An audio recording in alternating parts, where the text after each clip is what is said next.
Yeah, we're good to go. Post game, we'll just go.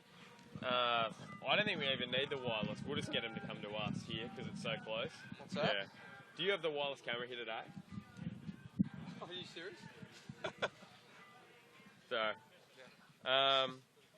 did you speak about going to the sheds after the game? No, but we can. Yeah, Ben, we might go to the. We might.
Hello and welcome to Arthur Eden Oval for round 12 of the NPL Northern New South Wales Great Tavia Company.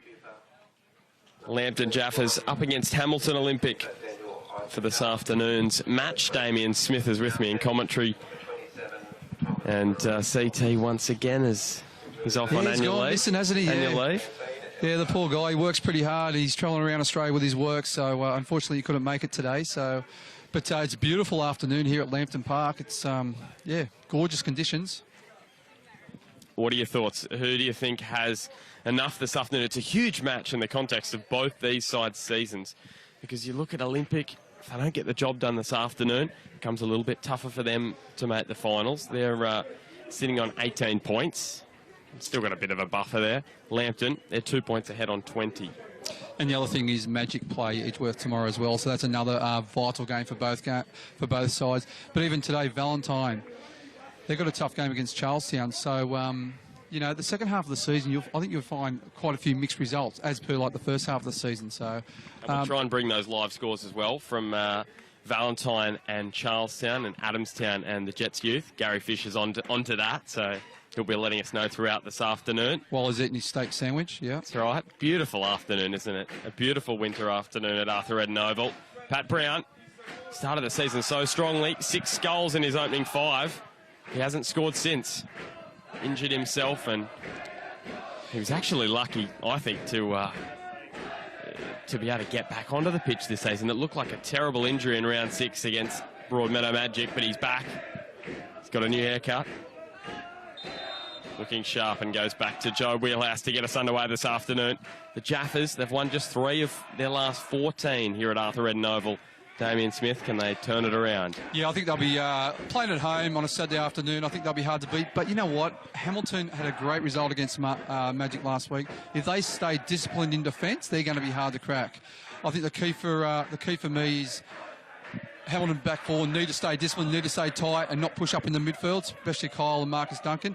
And the key target man in Goodchild and Smith, for me, they could cause a few issues for the Lambton defence. We'll get another look there. Sean Pratt gets a touch at the youngster, the 19-year-old, in the Hamilton Olympic midfield. Tom Davies looking wide for Swan and trickles over the sideline. Matt Swan back in the side after that. Really bad injury with the boil on his calf last weekend. Forced him to miss that match against Magic last weekend. It was an unsightly thing, wasn't it? Yeah, it looked very painful, actually. We seen it as he walked into the sheds.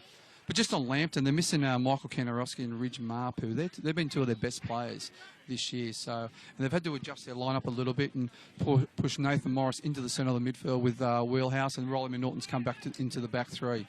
So two contrasting shapes here today, like a 4-3-1-2 versus a 3-4-3. So we're actually right in front of the Jaffas bench for this afternoon's match, so you won't be criticising them at all, will you? Of course. Pasco's only a few yards away as well, so need to be careful what we say. There's Scott Smith on the ball.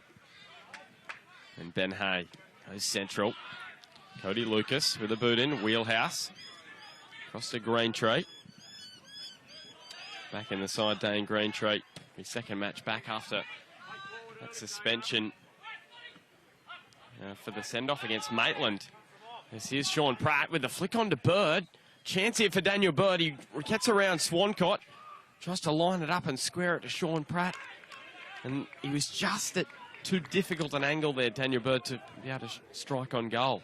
Leading up to that, it looked like Goodchild was slightly offside when he came from an offside position back onside, but player was allowed to go on. Here's Duncan.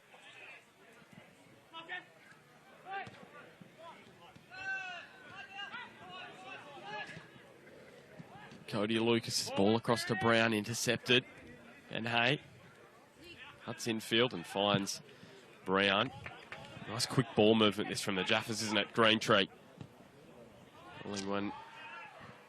Yeah, he tried to put the crucial ball through to Pat Brown. He just needed to go wide out to Remington, would have been the easier ball.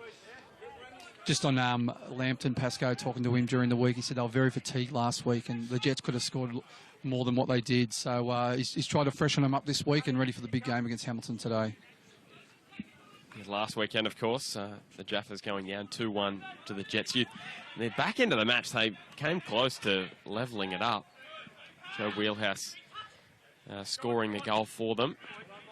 The thing with both these sides, they've both got experienced players. Smith tries to flick it on towards Sean Pratt. Goes to ground, but Lambton will just be a goal kick for them. Yeah, when you've got the likes of Swancott, Wheelhouse, Joel Griffith through the spine of the side, it's a lot of experience in there, and they can coach the young boys around. But also you've got your Goodchilds, even your Matt Smiths, your Cole Hodges, they're experienced players for Hamilton. So two very experienced sides here. And Kane Goodchild. Yeah, with a mixture of a few young fellas. So I was going to say Kane Goodchild, only the 5 goals this season. He grabbed one last weekend from the penalty spot. He scored a hat-trick here last year, round 3 against the Jaffas. This one over the sideline. The thing with Kane, he's a pest. He's a menace. You know, you can't give him an inch. And if he's on fire, he's hot. And we talk about smaller grounds. This is a smaller ground here at Arthur Eden Oval. He's been so strong at Darling Street. So it's no surprise really that he plays well here at Arthur Eden Oval. A lot of it's the way he uses his body. He can use his body in small spaces, and he's able to turn around the defender quite easily just by his sheer strength. And he's got a bit of twinkle toe as well. He's pretty good at just going in and out. He's quicker than what people think. That's right, especially over 5 yards. But he's like a steam train. When he gets on a roll, he's hard to stop. Scott Smith looks for the flick on and trickle down to Brad Swancott. We talk about how important the result is this afternoon. One of these sides, both of these sides, I should say, really want to win this one, but they don't want to have a draw either. You know, you have a draw, you only get a point. You give Valentine the chance to go to the top of the ladder, and you also give Edgeworth a chance to put a little bit of a gap between themselves and the rest of the field tomorrow against Magic, as Joe Wheelhouse goes to Nathan Morris, but his touch straight through and a little heavy. Yeah, Tyler I agree and disagree there, because the other thing is you don't want to lose this match either, because there's still like there's another 9 games to go after this round, and a lot can happen. And you're seeing like bottom teams beating the top teams, so. Sessions with the head up. And I think Edgeworth's going to be in for a tough time tomorrow against Magic. I think a lot of people are expecting Edgeworth to do it easy, but don't think that'll be the case. No, not at all. Edgeworth are a quality side, but I think Magic will be up for it because they'll be desperate for the points. Magic play well in the big matches. This season against the top 4 sides, they've only lost once. That's right. And you know what? They're unlucky. Here's the flick on from Cody Lucas, straight to Griffiths. Just stabs one over the top to Ben Hay, but it's the former Jaffas man, Grant Brown, with the interception. There's Odell to Greentree, keeps it in, but it's straight to Swan. Cuts in on the angle. Greentree came back to dispossess him, but it sits back up for Pratt on to Lucas, and now Smith. Cody Lucas. He did well last week, Cody Lucas, playing in that centre of midfield. Just a lot of hard work that wasn't noticed by a lot. A lot of hard work in that defensive midfield position as Remington and Duncan collide. I think it was more so his positional play last week. He just sat in front of the 4, never left his triangle spot. And, yeah, I think he was very good last week. And he's the key today for Olympic. Remington. Very busy player, Luke Remington. Scored twice this season. And he scored a screamer against Lake Macquarie, didn't he? Tyler Warren now. He's got a lot of potential, Luke Remington. I think one player of the year a few years back, I think, Bart. Yeah, he was part of the Australian under-17 side as well. But didn't want to go down that professional path. Played with the Jets youth as well. Scored a goal at the under-17 World Cup as well, so... Yeah, it's quite a strong resume, isn't it? Joel Griffiths tries to go up. Bird with the touch. Infield, Wheelhouse going in there, and Cody Lucas wins the ball for Olympic. Swan. Over the top for Bird. He was a pest last week. We talk about he did very well. Kane Goodchild being a pest, but Daniel Bird, he had the Magic players in the palm of his hand last week. He sure did. It was actually funny as I was walking into the ground today. I was actually walking in with Daniel Bird's dad, not that I knew it.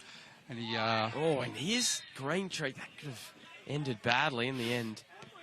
They looked to be all right. Both heads. I thought that was going to be a serious head clash there, but back to you. I was going to go back to your story. We'll just see how this play ends up for Olympic. Back for Swan. Cuts inside. Sessions uses his body. He did very well then, Sessions. That was a better play by Olympic.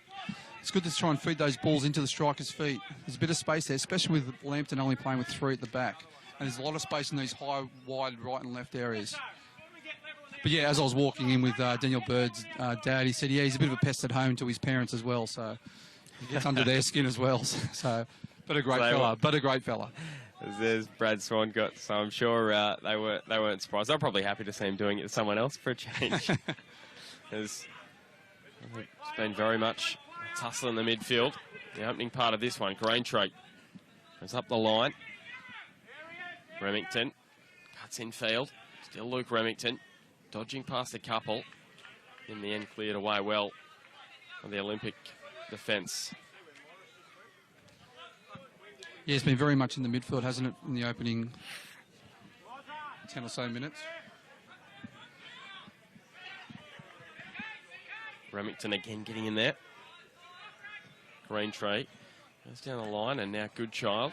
Back for Sean Pratt. Joe Wheelhouse comes from behind. Just didn't quite get him. And cleared over the sideline. Nathan Morris putting his boot through it. Yeah, I think Sean Pratt just had to get off the ball a little bit quicker then. He loves his touches, Sean Pratt. Loves his nutties. We spoke about it last week. So he should just get a touch and play because he's a very good player. The other thing, that was a perfect pattern of play for Olympic. Fullback ball into Goodchild, lays it off to Sean Pratt or a number 10, and then they play forward. And Olympic coach Michael Bolch spoke about the nutties from Sean Pratt and saying something, we need to speak to him about just to rein it in a little bit. Yeah, there's areas you can do your nutties and there's areas you can't do your nutties. You can't do a nutty outside your 18-yard box, the defensive 18-yard box, which he did last week. So, yeah, he just needs to be a little bit careful. But, yeah, very tight on the ball. Ben Hay looks for Joel Griffiths. Wins the Jaffas a corner.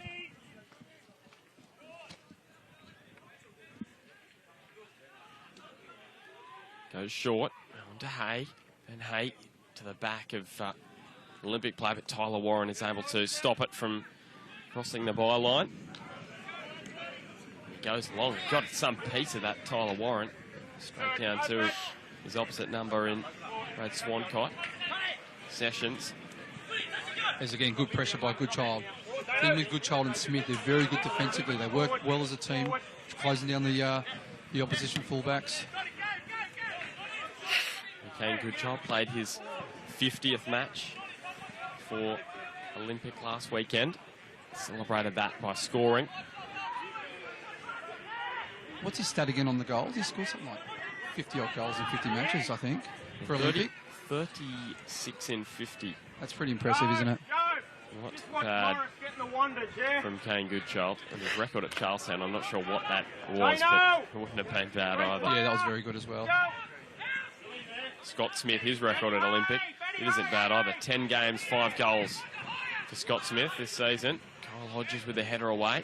I mentioned him last week being high on the list of players that have played for Olympic but not scored in terms of matches played. He's 107 today. Tom Davies, he's 60 and yet to score. So. And what's the record again? Barry Park. That's right. 121. There's Pat Brown. I'll try and find out what year Barry Park played in, but if you do know, put a message below the stream and we'll have a look at half-time. Here's Ben Hay. Past a couple, unleashing from distance, but it was straight to Tyler Warren in the end.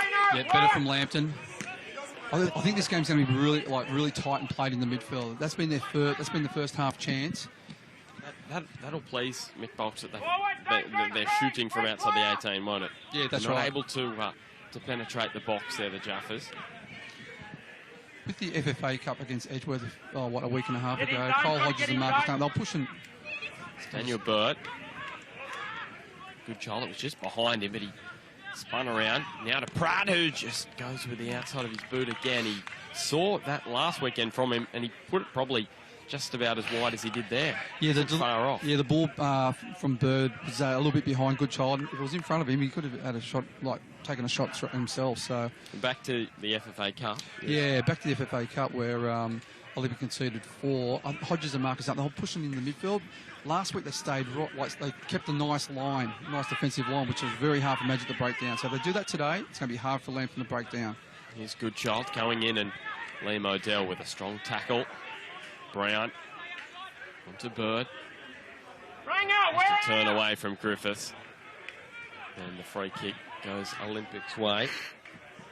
Speaking of the FFA Cup, Lambton versus Edgeworth. Two sides who, in the last 8, you'd probably tip, if they didn't play each other, they'd probably be the hot favourites, just those two going through. Agree with that. As they did last year, but it won't be the case, and that's the beauty about the Cup. It's all random, isn't it? So. Exactly. And that's the way it gives an opportunity for someone like Maitland, Valentine, Broadmeadow Magic. I think you've got to say it'll be an NPL side that goes through with whoever wins out of Edgeworth and Lambton. Maybe they might get knocked out in the next round. Maybe both of them might not make it through. It's fascinating. The other thing is it depends on. Quarter it up, go long, play off that one. Block the inside one, Red. Yeah, the other thing is it depends on, for example, Lambton's doing so well in the NPL at the moment. If they've got a few little knocks, they might rest the players for that weekend. Yeah, that's the thing. Do you? That's right. What do you prioritise? And I know Damien Zane loves the FFA Cup. I know from a Magic background, that's a priority for them as well. So they'll be going in full strength, but. Them up against Valentine. I know Darren Sills is leaning more to the NPL side of things. For sure. What he said to me. Yeah, for sure. And they probably haven't got the depth as the Hamiltons, the Lambtons, the Edges, and the Magic. So, do they risk one of their top players carrying a knock or a niggle? Because even having the weekend off might be good for them. So exactly. His wheelhouse onto Griffiths. Griffiths just trying to thread it through. While Hodges, the boot of his Morris. Chipping it towards Brown. Kyle Hodges with the pressure on there. Reen Ferguson with the goal at Carl Oval. Charlestown leading 1-0 over Valentine. I was talking to Mick Bolch before the match. I actually said to him, as he was telling me about how I tipped Valentine in the midweek show, as always. Yep. I actually said to him, I think Charleston will win this afternoon. I know I can't change my tip because Valentine have got about 4 players out. Including Scott Carter, the goalkeeper. Yes, including Which is a massive loss for them. Yeah. I'm unsure who their backup keeper is. Perry Budden. He's pretty good. He's a very good keeper. Yeah. So, in terms of the goalkeeping department, I think they're all right. But depth on the field, when you've got 4 players out. Because I think their 20s and their 18s are struggling at the moment. The 20s are dead last. 2 points. Dead last. Well, there you go. 2 points from their 10 matches. So. So that's what I mean. You talk about the FFA Cup. Do they risk anyone carrying niggles for the FFA Cup? Yeah, I think that's a good point. So It'll be a fascinating weekend. We'll get the matches live on Bar TV. Looking forward to it. I think we're going to try and cover the Coffs and Cardiff matches. This one threaded through by Scott Smith. That'll be a good battle as well. It'll be good to see one of the North Coast sides get a competitive match out of that weekend. They've had some pretty hefty scorelines put on them in recent years. And you know what? They'll be definitely a chance against Cardiff City, being third tier competition. But don't write Cardiff off. Oh, not at all. They are going to be. They were good to beat Lake Macquarie. It'll be fascinating to see where it matches up, those two competitions. Just going back on Cody Lucas, his position play is very good. He's just like, 5-10 yards in front of the four, just picking up the ball at will. Your bird played in by Grant Brown. Riley McNaughton letting it run over the line. It started too often for Lambton this year. He's back in the side this afternoon. He probably saved Michael Kantorowski and Ridge Mapuaf that he probably isn't in the starting lineup, but you get that opportunity. Oh, Sessions did very well then. Sessions, I should say, Wheelhouse steps away from a couple. Wins Lambton the free kick. Morris. To Greentree. Lambton with the throw. It's a good little crowd here at Lambton, looking up on the hill. The Olympic have brought a few. Yeah, the Lambton tent as well. Liam O'Dell back to Swancott. Former Olympic goalkeeper Brad Swancott. Himself and Danny Island, they did the switch after 2014. Yeah, and Swancott, been 38 years of age, he's still one of the best keepers in the league. He's very good with his feet, a great shot stopper. A great shot stopper that was outstanding in the 2015 semi-final here against Olympic. Saved Lambton's bacon late on in the match. It didn't help them get through, but he played one of the games of his life that afternoon. It's amazing with goalkeepers, if they're full of confidence and very, they've had a few good touches. It's like an opening batsman. If they have a few good touches early on, your game just grows with confidence, and Swancott's like that as well. He can be unstoppable at times. There's Tom Davies. Very good with his... Very much like a Scott Carter keeper, isn't he? A little bit shorter and very good with his feet. Very good with his feet. In terms of saving, we're talking about Scott Carter in terms of distribution, probably not as good, but in terms of saving with his feet, just outstanding. As here's Remington. Searching down the middle. Brings it wide for Greentree. Greentree curls one in. Doesn't find anyone particular, but will sit for Ben Hay. Takes on Bird, and Daniel Bird got a touch. He has. He got a touch. He did well there, Bird. He just waited for see which way Hay was going, and he read it well. James Pascoe just having a chat on this near side to Michael Sessions. Just asking him to compress a little bit. Yeah, just close the space a little bit. He doesn't want his three fullbacks, especially, being spread too wide. Otherwise, there's gaps everywhere for Hamilton midfielders to run into. So Nathan Morris to Ben Hay. Been playing in the, from how I remember, is this one curled in. Remington, his header just goes back, way back, and Cody Lucas looks forward to Goodchild. It's just those moments like that where Kane Goodchild's so good. yeah. Little half opening. But Nathan Morris playing a little higher up the pitch in the midfield this afternoon. He's been playing in the defence. Pascoe had to reshuffle his squad a little bit. Morris is naturally a midfielder as well. Oh, this one curled in. It might sit for Greentree, but Tyler Warren was quick enough to pounce on the loose ball. Yeah, Morris played his, 10, 15 years at Western in the midfield, so he's a very good midfielder. But as he's sort of grown in age, he's been moved to the back line. Yeah, but he's got great distribution. I can definitely see that. I was going to ask that, actually, because since I've been covering the competition, when he's been at Western, he was playing at the back. So, interesting to... Started off in the midfield, yeah. Riley McNaughton. Got his father and former Western coach, Trevor Morris, right in front of us. He got 4 points for Western last year, so... A great season. They got the win. They got off the donor. Here's Scott Smith.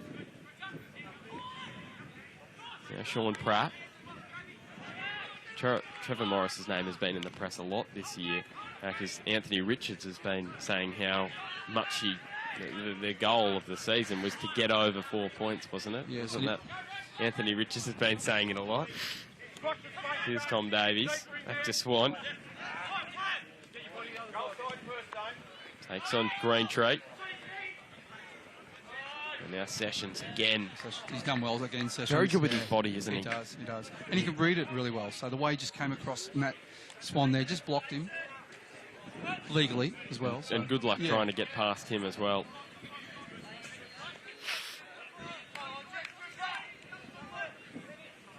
And earmarked as a future captain of Lambton as well when Joe Wheelhouse eventually moves on. How old's Joe? I got that, Smudge. Yeah, how old's Joe? To check his Wikipedia. You said you haven't got that? No, I haven't got that. Here's Lucas Swan. 32, there you go. 32, there you go. Yeah. So Joe's got a few more years left in him. Yeah, plenty of time. Well, when you look at Daniel McBrain, he's almost got 10 years left in him, doesn't he? Michael Sessions. And now Wheelhouse. Did keep it in, but straight to Olympic. Smith.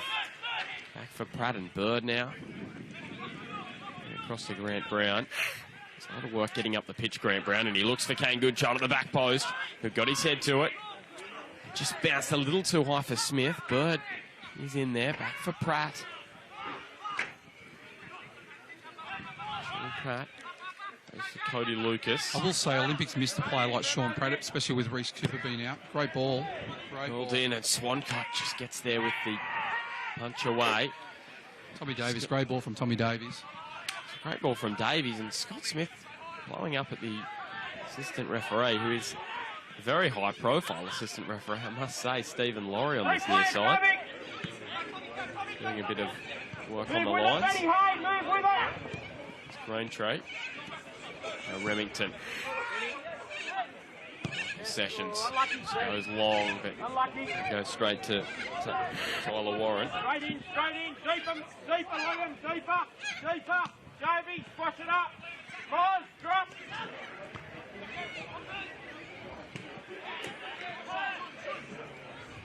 He'll be reffing at Macquarie Field tomorrow. Stephen Laurie, assistant referee this afternoon. Lakes up against Western. Just going back what I said before, Pratt's been a great addition for Olympic. He's mobile in that middle of the park. He makes forward runs. He's very busy. That's what Olympics missed. And again, nice ball in from Tommy Davies. Swan cut with a punch again. Fall safely for Jaffas, I should say. So I'm looking forward to when Reece Cooper comes back fully fit, the combination between Pratt and Reece Cooper when... Well, Reece Cooper is on the bench this afternoon, so we may get a look at how those two combine. That's if there's not a straight swap between the two of them. I would expect not. Sean Pratt has played 90 minutes both occasions. He's been in Olympic colours in the FFA Cup and he's last young, weekend. He's mobile, he's fit. So you'd want to keep him out there, wouldn't you? And they have got an older squad Olympic. Although this afternoon. You said that, I didn't say that. Oh. Yes. Ball through. Kyle Hodges. Squad, I'm saying, out there this afternoon. You know, one thing we're going to miss today is CT's poor, bad jokes, yeah. Maybe you'll send them in via text. Here's Modell. I think Griffiths.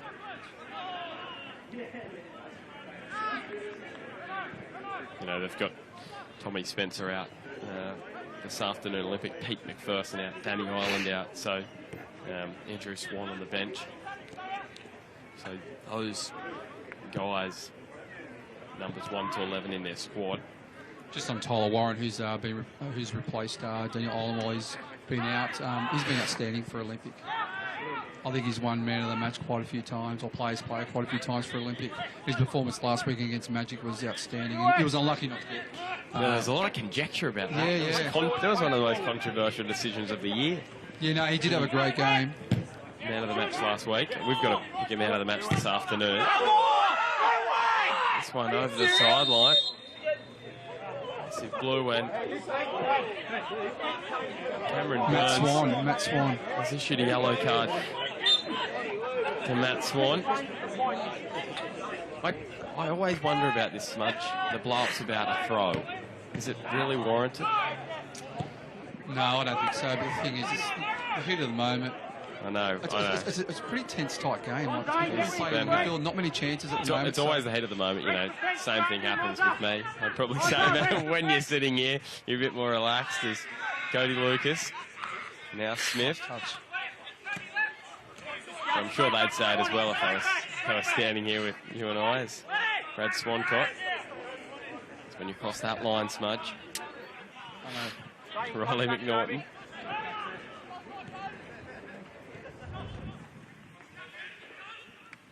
Flicked onto Pat Brown. Now Ben Hay. It's better play by Lambton. Through. Yeah, better play.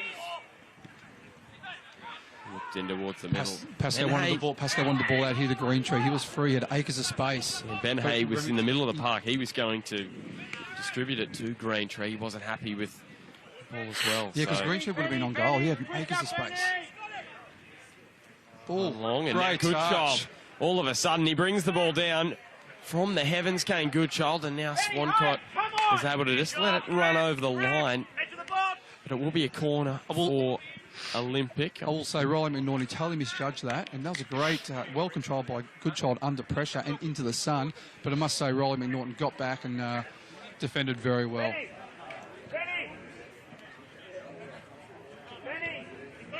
Benny, hey, if you want to stay there, leave Griffo up there. I don't need two people doing that job.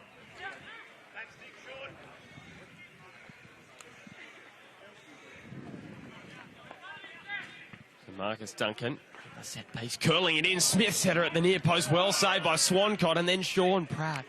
What a chance he had to open his account for Olympic.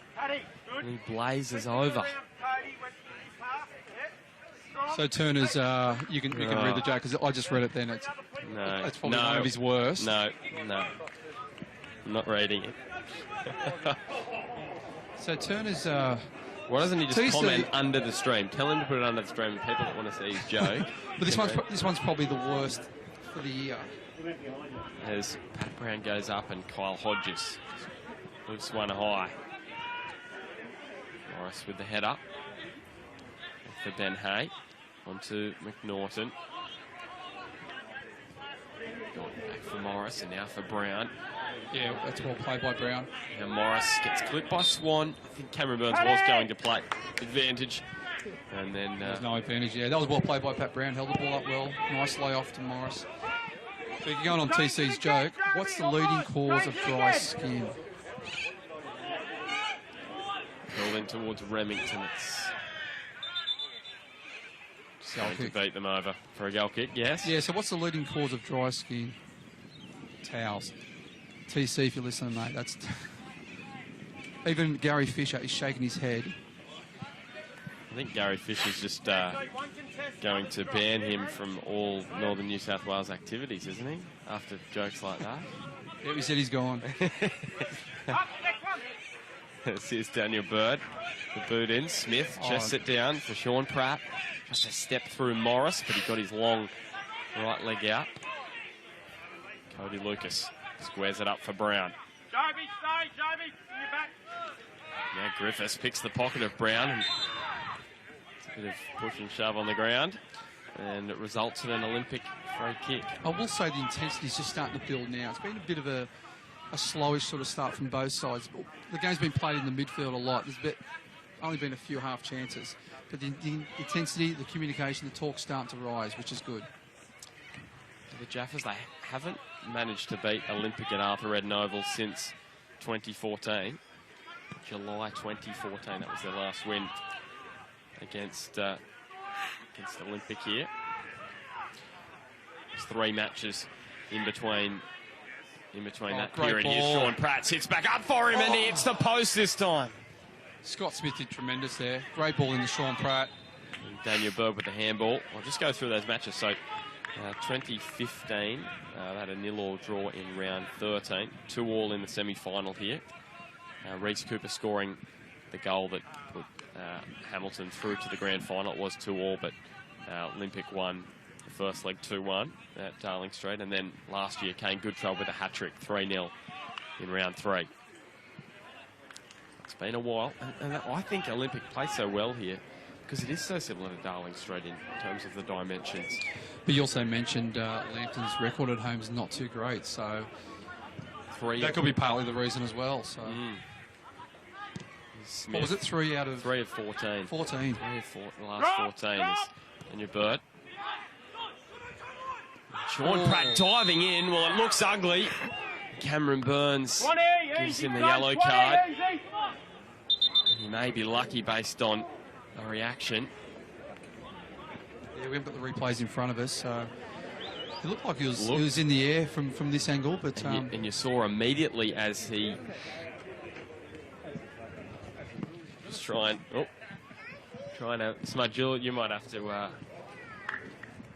you can go around me. My cord's not long enough, mate. We're tangled up. Yeah, we're all tangled up, so we unfortunately we'll leave it. We'll allow you to make your own decision at home, but it didn't look great. See how it did look like Sean Pratt was slightly off the ground, which you can't. So, what was your thoughts, Gary Fisher? He's got no thoughts.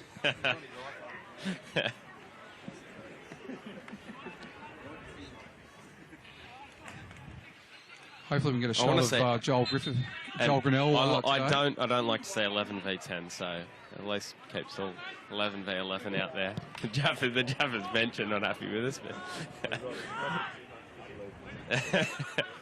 but here's Joe Wheelhouse scoring it up for Green Tree. Green Tree just trying to thread it through. Olympics defence rock solid at the moment. They're very tight. They're working well, good as a unit. Sorry about that, Bart. Morris goes up the line. I was talking about that away record. I know last year Lambton had a very poor away record, but went and had a look at it this year. So 4 matches at home. They've only won 1 of those 4 against Edgeworth, actually. So I think with Lambton, teams come here to try and impress. Obviously, Joel Griffith, who's the general manager of the Jets. So people want to impress. Not Joel, but they're playing against Lambton, who were on top of the table. So whoever's on top of the table or in the mix, teams are up for it. So the Jaffas record away is impressive. Probably one of the best in the league. 6 matches, 5 wins and a draw. Oh, Cody Lucas positioned himself perfectly there. He takes them on, Cody Lucas now. He's got good shoulder. He's got Pratt. Threads it through. Good child. Sits it back up for Pratt. Can he score this time, Sean Pratt? No, he can't. Liam O'Dell along the ground. That's 3 chances for Sean Pratt. Great challenge by Liam O'Dell. The Griffiths. And after what happened, Jaffas fans may have felt aggrieved if he had have scored. He may have been lucky to still be on the pitch as Swan.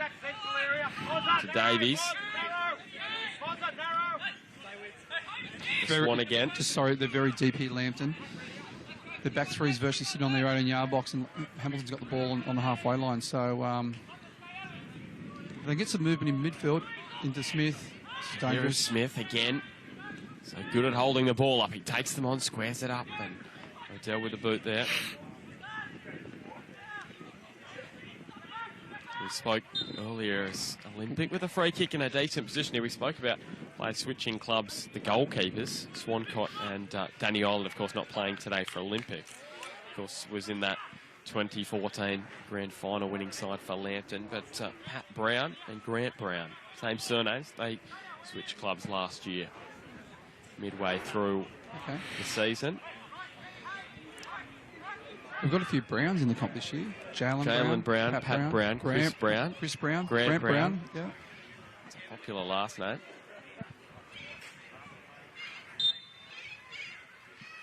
It's Pratt curling this one in onto the bar. Gee whiz, make it 4 chances. Sean Pratt, he's nearly scored on that many occasions this afternoon. It's Cody Lucas for Kyle Hodges. Speaking of Pat Brown, scored a double against Olympic in round 1 when these two sides met. Hamilton Olympic 2-0 up at half-time. Lambton overran them in the second half. Scott Smith scored at each end that game, and Pat Brown scored a double, including in the 91st minute. Just on Olympic, they're playing with a lot of width, which I'm enjoying. Control with the shot and trickle wide. A lot of the play's been down this end, hasn't it? Yeah, a lot of the play. With Olympic in possession. To me, I think Olympic's shading Lambton at the moment, even though the game's been very much played in the centre of the park. I think they're holding the ball a little bit better. They've created a few chances. I'd agree. I'd agree with you. Got to stick together in front of the Lambton bench. They might come after us. There's Brad Swancott. This one over the line. An Olympic throw.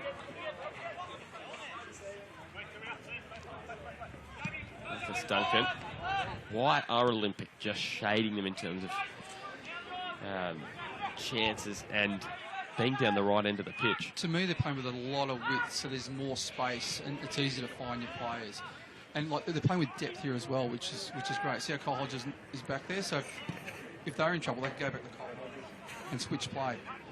Sort of dictating the terms of the match, if you want. This is Sean Pratt. And then that's what comes out nice and wide. So he's easy to find and creates holes for Sean Pratt, your midfielders in the midfield.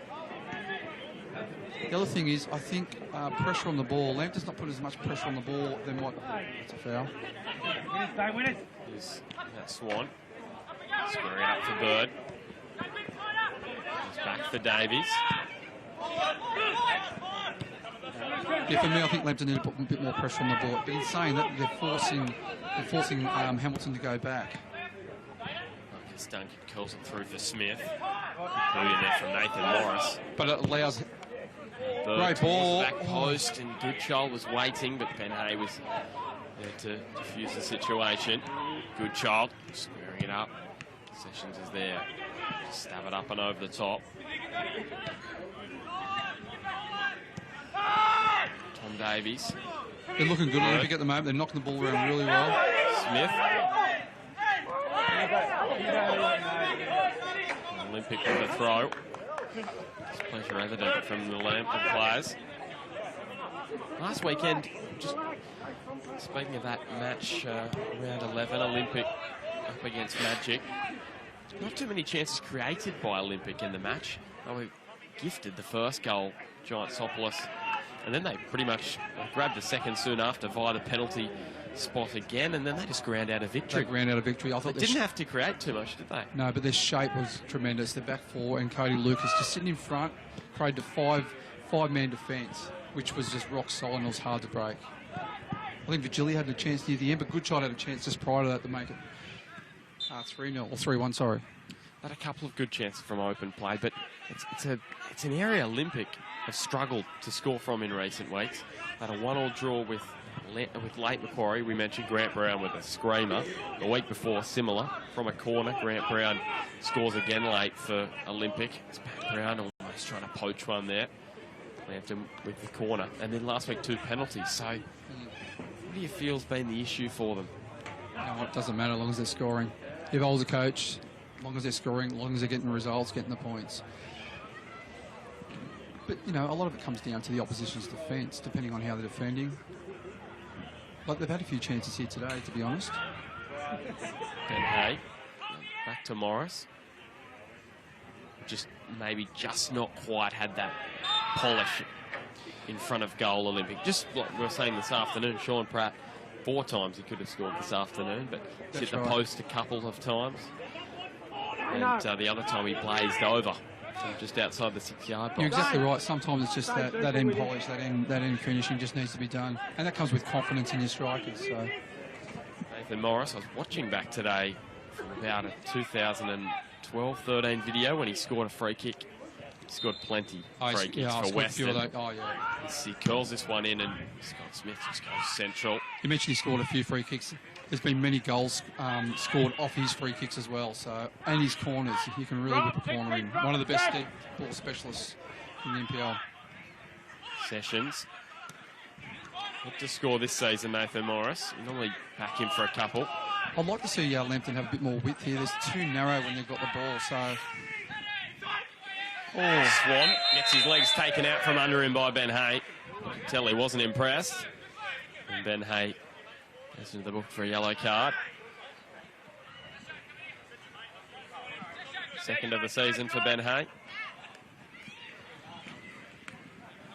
No one in danger this afternoon of being suspended. Maximum yellow cards for any player is just the 2 on either side. The sun's right in Swancott's eyes here. Right in his eyes. So Sean Pratt. Call this one in, and it's not a bad ball either, and it's almost dipped its way. Well, what has happened there? It's hit the post. Yeah, has it come down and curled off the... That's what I said. The sun was right in Swancott's eyes. He's lost it in the sun. Gee So whiz. Could you believe it? Here's Cody Lucas smacking into Remington. that was a Now great, Sean Pratt. great header by Cole Hodges. Well, I'm going to say it, he could have scored 5 in the opening half. Kane Goodchild. That's he's hit the post 3 times. Sean Pratt. Kane Goodchild. And now Swan curling it in. Remington, the flick on Brown, trying to send Luke Remington. This would be the ultimate sucker punch now if Lambton went down and sunk one in. Griffiths. That's the thing with Lambton. They've got pace going forward, so they could set up the play on the counter-attack, which could really hurt Hamilton, because the thing is, when you keep possession, sometimes you get numbers forward and you become quite thin at the back. So it's Green Tree. Still trying to work out how that ball didn't creep its way in. It literally curled back off the far post. yeah, it did. The curved post, mate. Years ago, they used to be square. That probably would have went in. Probably would have actually. This one cleared up the line. Sessions uses his body well. That was big play from Sessions, because Goodchild was breathing down on him, and now Swancott and Goodchild, an error. Kane Goodchild again, and Arthur Noble, he scores for Olympic. He's a menace, isn't he? How many times has he done that? He done it against Western a few weeks ago with Greg Anderson's back pass. He just read it well, and he's got some pace as well. So lack of communication between Odell and Swancott, and to be honest, I think Hamilton deserved the lead. 4 goals in his last 2 here. But you know the other thing, same with Smith. They just keep working. They work hard in defence. As a coach, you love your strikers working hard defence. Just makes a bit more pressure on the opposition defence, which causes mistakes. No wheelhouse. They'll have to play from behind again. The Jaffas have responded from this situation before this season. Oh, great touch. Good shot again down to Pratt. You can't say they don't deserve it, can you? No, you know what? And defensively, they've been rock solid and limited Lambton to just a few half chances or shots from outside the 18-yard box. Defensively, their structure's rock solid. However, I think they need to be careful on the counter. Joel Griffiths in a tussle with Daniel Bird. Yeah, Scott Smith getting up. It's back for Odell. Talking about the injuries they have had and the change-up at the back. Just a total miscommunication there between Swancott and Odell. To me, they really miss Michael Kantarowski and Rich Marpu. They've been 2 of their best this year so far. Here's Dane Greentree chipping one over the top. Can Brown get a touch?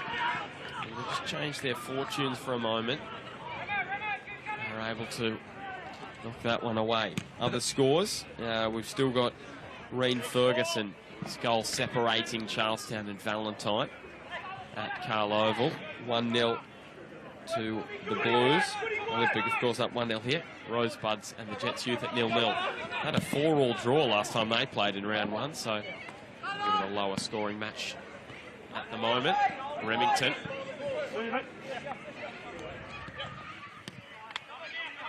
Down towards the break.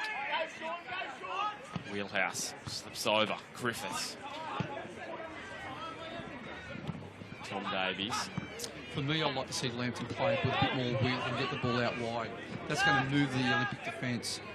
It'll make the midfielders move, and that will create space for some of their midfielders to run into. At the moment, they're just a bit too narrow for me. Cameron Burns says that will do us for the opening 45 minutes. Olympic with much of the ball and controlling that first half, you'd have to say. Yeah. Plenty of chances. They lead 1-0 via Kane Goodchild. Now that the Jaffas bench have gone inside Smudge, I can ask you the question I've been wanting to ask you the whole half. Okay, what's that? What do Lambton have to do to just get a bit more possession and create and get their foot on the ball so they can create some chances? To me, I'll start with Olympic. I think Olympic's been very good in the first half. I think their shape has been spot on. Their defence is rock solid and has limited Lambton to just a few half chances. I think the back to a Marcus Duncan and Nicole Hodges has been superb. However, when they've got the ball, they're rotating in midfield, they're using the width and they're playing the ball forward early. What Lambton aren't doing is putting pressure on the ball, and that's allowing Olympic to have a lot more time. When Lambton's got the ball, they're not playing with any width. They're going through the centre. It's too congested, so it makes it difficult to create chances. So for me, I like to see them with a little bit more width. I like to see them passing the ball forward to their front three, Joel Griffith, Pat Brown, Luke Remington earlier, and that can give them an opportunity to get in behind. Well, it's going to be a fascinating second 45. I was going to say it's classic McBulch, isn't it? It's doing exactly everything perfectly structurally right, Olympic, and did the same thing last weekend. They did the same thing last weekend. However, they weren't like that against Edgeworth in the FFA Cup. So obviously he's tinkered with his shape a little bit, just changed a few things up, and they're looking the goods. I've been very impressed with Hamilton. More impressed today than what they were last week. And they're, as we were mentioning, their structure very much solid, concrete. It's not very easy to break down. And again, the unsung hero is Cody Lucas in the middle of the park. He's just sitting in there. He's blocking. Very much playing the same role Don Bazari has for Edgeworth. Exactly, and he's blocking the supply to Pat Brown, and he's sitting on the ball and just spraying it, just having one or two touches. He's doing a great job. But the thing with him is maintaining his shape, which is the key for Hamilton Olympic. Well, we'll be back in the second half in about 10 minutes. Half-time at Arthur Eden Oval. It's Lambton Jaffas 0, Hamilton Olympic 1. Blue 65C. Please come to the canteen to claim your prize.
Hello and welcome back to Arthur Eden Oval for the second half of this round at 12 NPL Northern New South Wales fixture. Great to have you with us. Damien Smith with me in commentary this afternoon. As we mentioned at the start, CT is off on annual leave. No, he's got some family time, so hope he enjoys his family time this afternoon as we are back underway. Olympic with a 1-0 advantage, courtesy of Kane Goodchild pouncing on a Lambton error at the back.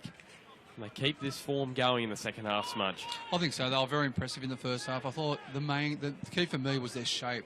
They never... It was a turnover by Smith, but I thought their shape was superb, especially defensively. They just stayed rock solid in the back four. Good rotation midfield. Cody Lucas just sat in the front, getting the ball, spreading it nice and wide. But they work hard from the front. Goodchild and Smith, they work hard in defence. Look at them here. And that makes it difficult for Lambton. For Lambton, they need to put more pressure on the ball when Olympics got it and use a bit more width. Here's Brown. Thread through. Remington off the back of his... Got two balls on the ground, actually. The ball's popped over onto the field Matt from Swan, sorry. The hill, and Matt Swan just a thread up wide for Goodchild. It may have just been a little heavy. Just keeps it inside the line. Goodchild curling one in. We've seen some headers from Scott Smith at the near post this year. Almost had another one there. Lambton just thwarted him. Kyle Hodges. For Grant Brown. And again, Lambton's back three are very deep. They're on their 18-yard box. Scott Smith. For me, I'd like to squeeze them up a little bit. Probably come up for another 5 or 10 yards. Just to squeeze, compact the space. Yeah, Scott Smith just caught offside there. So Lambton. And just round the grounds. Valentine with a goal right on half-time against Charlestown at Carl Oval. So 1-1 there. 0-0 Adamstown and the Jets youth. Matt Paul was the goal scorer for Valentine. The goal scorer for Charlestown was Reen Ferguson in the 15th minute. So 1-1 there. Carl Oval, a good response from Charlestown. The last showing wasn't one of their best. They went down 3-0 to Western. Rockwell Automation Park, although they have lost a few players, their squad is still fairly strong. Here's Sessions going back. And Sean Pratt.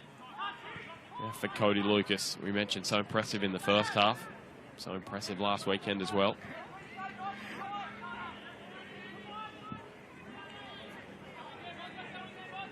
Throw up the line. Tom Davies with his head to it. Greentree sends Remington away. Remington curling it in, and Tyler Warren is there. Hat again down the southern end just to get the sun out of his eyes. We saw Brad Swancott struggling with it. And that free kick from Sean Pratt that smacked into the woodwork. I can't see from here, is it a Hamilton Olympic hat? It is. It is it? It's a Hamilton Olympic hat. Don't know how that ranks on the fashionometer, but this one goes back for... And again, Tyler Warren, what he's had to do, he's done well. So he's a great addition to Hamilton Olympic. I'll be surprised if one of the local coaches don't tap him on the shoulder for next year if Daniel Island stays at Hamilton Olympic, because he's been very impressive, Tyler Warren. He's done his chances no harm. Picked up by another club. Olympic Norton now. Just to curl it into Pat Brown. Do you think players are just a little more wary of him now after that start to the season? Still sitting second on the Golden Boot list, and he hasn't scored since round 5. So a lot of players have sort of stagnated up there. Sam Walker is first with 7 goals. But it's a lot on 6. Joel Griffiths and Pat Brown there. Yeah, Pat's missed a few games as well, so he got injured at the Magic game, so he's only just come back the last 2 weeks. I think he started last week. This is his second start since injury, so... So do you think it's a combination of the injury just playing its part in his confidence, as well as players being more aware? 100%, yeah, 100%. Ben Hay. Just square it up for Morris. It was a bit in front of him, and Cody Lucas was too quick. And again, so Cody Lucas' positional play just sat just in that triangle, just in front of the back two, and just picked up the ball. That's where the strikers tend to try and drop into the space, into the pockets, and he's just sort of filling that hole at the moment. So his positional play is perfect at the moment. Probably at the moment he's in pole position for Premier Sports Supplies Man of the Match. Grant Brown. Still plenty of time left. Yeah, plenty of time left. On up the line and go back into Scott Smith. Turn Smith. Still going. Goes wide for Goodchild. Lovely ball. Goodchild for his second. Goodchild. Great save from Swancott. Sits back up for him again. And Lambton, they're able to scramble it away. They've done well defensively there, Lambton, to ensure they haven't conceded. Now Remington on the break. And Kyle Hodges is there. Yeah, superb by Kyle Hodges. Well read. They kept a nice defensive line there, Hamilton. They didn't rush out, and there Kyle Hodges picks up the through ball. With Remington. Going back, Brett Swancott, great save. Oh, here's Pat Brown. That's a very, very good turn. See that strapping? Just noticed it on Pat Brown on that left knee. Great now he ball. threads it through. Joel Griffiths, he shouldn't miss from here. He's cut down, and Cameron Burns has no option but to point to the spot. That's a yellow card for Tyler Warren. Yeah, he went for the ball. He went for the ball.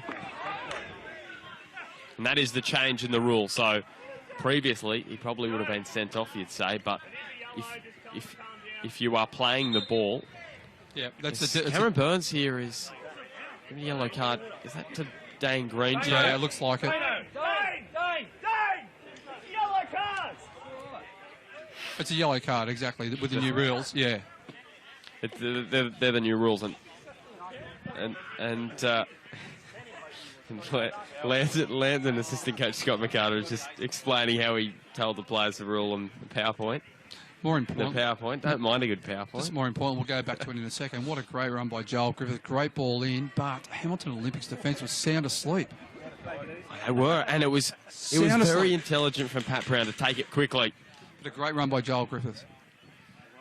So Griffiths, this would take him up to equal at the top of the Golden Boot count with 7. Griffiths comes in, and it's a Panenka down the middle. It's cheeky from Joel Griffiths. Cheeky. It's number 7 for him this season. And it's his 4th. His 4th from the penalty spot. Wow, that was cheeky. There was a lot of pressure on Joel Griffith there, but the cheek of him, he did very well. Yeah, you see it around the world. People just dinking it over the goalkeeper, but that was very important for Lambton. I'll tell you what, that penalty is very good to watch either way, because if he scores it, it's cheeky, and if he doesn't, it looks quite funny as well. If the goalkeeper stands there and catches it. But just going back, Mick Bolt would be ropeable because his defence just switched off. And teams do, like when there's a foul. But that was smart play by Pat Brown to play it quick. But Joel Griffith made the run. He made the run before Pat Brown even sort of looked up. So that was full credit to Joel Griffith. The tension has just gone up a little bit. The heat as well. Pat Brown back to Greentree. We have a few Edgeworth boys just in front of us, and they're licking their lips. They'll be wanting to draw out of this game, I'd say. Here's Riley McNaughton, straight into the head of Kyle Hodges. Here's McNaughton again now. He goes into the head of Swan. Good child. And for all they've done in this match, Hamilton Olympic, they find themselves on level terms with Lambton. Probably one of their first chances of the match, the Jaffas. Yeah, they've had a few shots from outside the 20, but... Daniel Bird. Going to go over the line for Olympic throw. Brown coming down to take that one. Probably the first... we spoke about they've had some chances from outside the box. Probably their first real chance in the box there, Lambton. Yeah, that's true. And made it a golden one too. Yeah, that's true. And I will say I like the new rule with the referees, with the goalkeepers. Yeah, I think it's a great rule. Very, very good rule, I think. Because that would have been unfortunate for Tyler Warren to be sent off then. And concede the penalty as well. Yeah, exactly.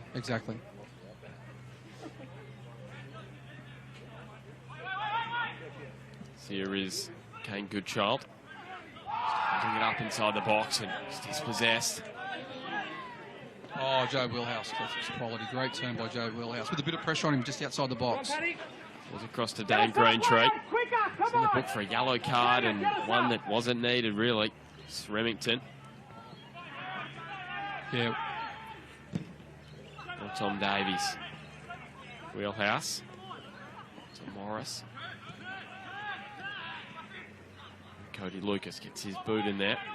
Tom Davies. Playing his 61st. match for Olympics. For such a young man. He's an Olympic stalwart, you could say now. 16 years old. He was 16 years old when he made his debut in 2013. He's racked up the matches since then. This is better by Lambton. See, they got Joel Griffith nice and wide, using some width. Ben Hay to Griffiths. For the goal, they look so much better, don't they, Lambton now? All of a sudden, they've got bulk of possession and the play. Greentree. Nice ball for Remington. Remington off the post and in Luke Remington. It's number 3 for him this year, and Lambton, they're into the front. And again, that's what I was saying. That Joel Griffith came nice and wide, used the width. Way more space in midfield when you're using the width when you got the ball. And that was a great turn by Remington and just sneaked inside the post. But he hit it nice and quick, so probably got Tyler Warren off guard just slightly. So. And how quickly has this match turned? After the goal, Lambton's intensity's definitely risen. And so they're putting a lot more pressure on the ball. And, yeah, so... To be honest, I didn't know where the goal was going to come from initially after the first half, but yeah, they've been good in the second half, or probably the last 10 minutes. Well, you weren't the only one wondering that. I was thinking that too, and it's just a moment. They looked so solid at the back, and Pat Brown takes the quick free kick, sends Griffith straight through in on goal, and Tyler Warren had no option to take him down. And since then, the rest has been history, and it's Olympic now. We'll have to come back from behind. Goodchild takes on Sessions. It's in front of him. Sessions has been solid for me at the back for Lambton. You're thinking Mick Bulch is probably going to look at his wild card off the bench in Reece Cooper just to change things up a bit. Surely now that they're behind, he was probably thinking he was going to bring him on a little bit later. Goodchild into the box, takes them on. Goodchild holds off Greentree.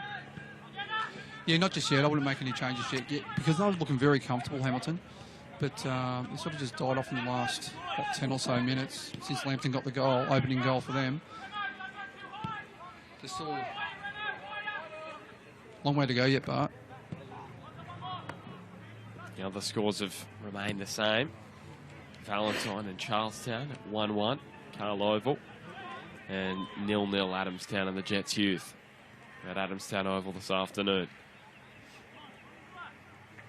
Paddy, where can you go? Now finds Pratt. Can he score this time? His first goal in the NPL again. Stuck under his boot, but in position again, right in the middle of the box. Yeah, he was unlucky, I thought. Probably should have pulled the trigger on his second attempt. Tyler Warren now out to Cody Lucas. Behind you, Ranger. Here's Cody Lucas chipping one up for Scott Smith. Norton. Pat Brown, his header right up in the air, and Olympic able to get back on the ball. That's Swan. And it's a similar story to what happened in round 1. Hamilton Olympic were up 2-0 in round 1. They're up 1-0 in this fixture at half-time. Oh. And in the second half, Jaffas have put 3 on them in round 1 and 2 on them here. Sean Pratt, his pass takes a deflection and over for a corner. Yeah, just on Olympic now. They were a little bit rattled there for about 5 or 10 minutes, but now they're starting to settle down and get into their patterns of play again. That was a lot better by Hamilton, just taking their time with the ball, keeping possession, keeping the passes short, using the width. I definitely don't think they're out of the game at the moment.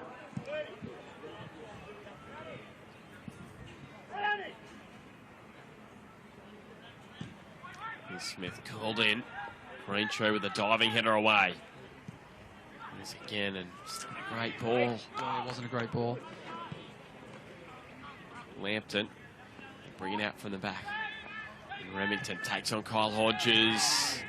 Brings him to ground. Free kick for Olympic. Tell you what, it's like a graveyard here this much. Oh, no, it's so quiet. Second half. Yeah, I know. Exactly. Do you want to say anything? I remember the last time we commentated here, Lambton versus Magic, the atmosphere was electrifying. It was Friday night as well, but here it's very quiet. It's like we're going to whisper. It's like we're on the golfing green. This is Tom Davies. One thing I've noticed... Davies now on to Sean Pratt. Jimmying it over the top, looking for Daniel Bird. Riley McNaughton used his body well on the turn to the ball away from Bird. Daniel Bird after it again. He goes at Joe Wheelhouse and goes into the book for a yellow card. He gives the referee a bit of a spray too. Wouldn't have been. You better be careful. Yeah, that's what I was thinking, but it mustn't have been too harsh. What Lambton are doing better this half is moving the ball quicker forward. So that, you know, not I wouldn't say, oh. Green Tree. Tom Davies got the ball first there, and Tyler Warren timing on the ball. Yeah, their movement forwards a lot, like passing the ball forward in the key areas a lot quicker. In the first half, they were sort of just playing around midfield, round back, so they weren't getting forward quicker. So I was allowing Hamilton to set in defence. It's Ben Hay. Turns away from Scott Smith, who went into the grass. Here's Bird. By Ben Hay. The Hamilton bench applauds.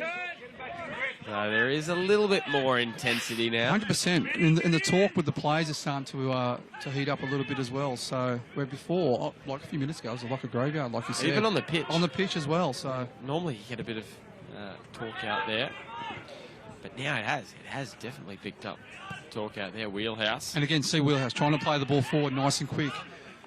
Here's Marcus Duncan. Trying to expose Hamilton. Back for Tyler Warren. This is good. Good clean us up. Smudge, that one's on the roof. Thought you were going to. Thought you were going to be taken out there.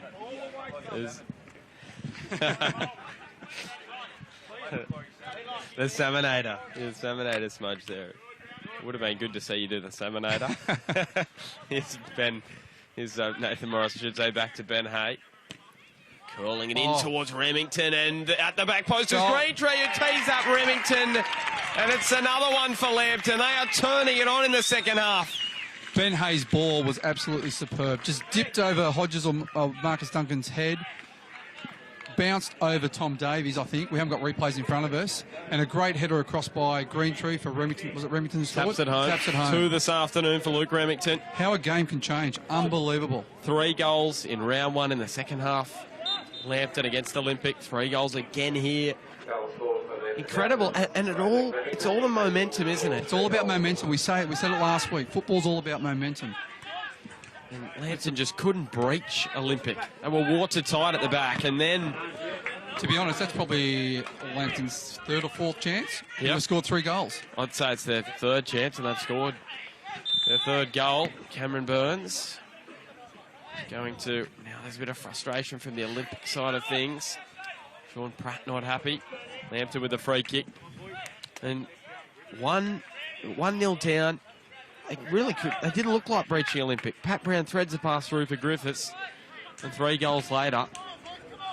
Wow. They're a different side, aren't they, this second half? I think that's partly due to momentum, scoring that the first goal of theirs, and their intensity's just risen. It's Daniel Bird. And you can only say for Hamilton Olympic is that they just didn't take their chances in the first half. Yeah, exactly.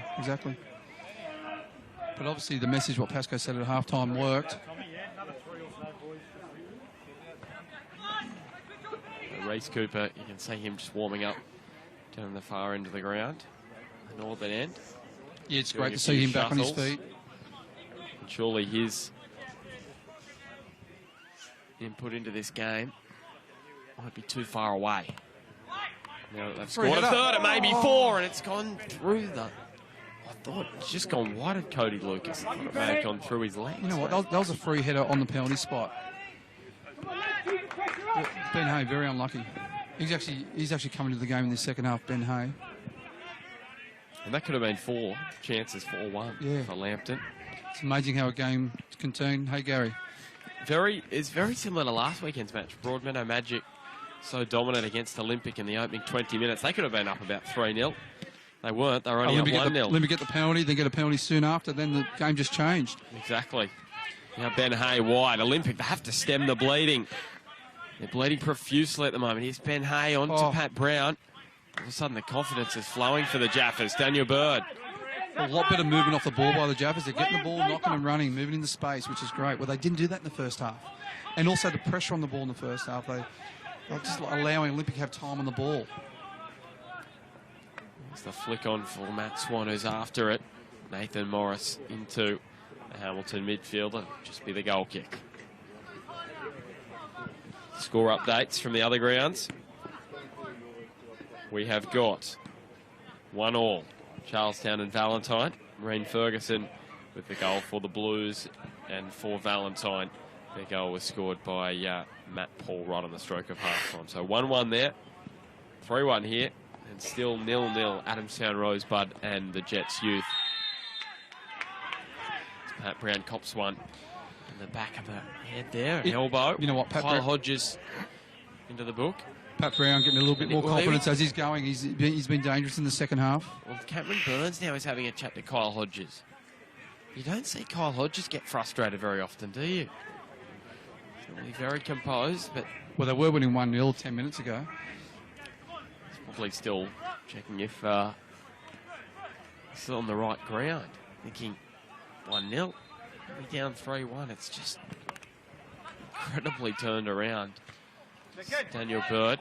Especially with Lambton didn't have too many chances either. So, and Hamilton looked very comfortable, and it just turned around in a flash of an eye.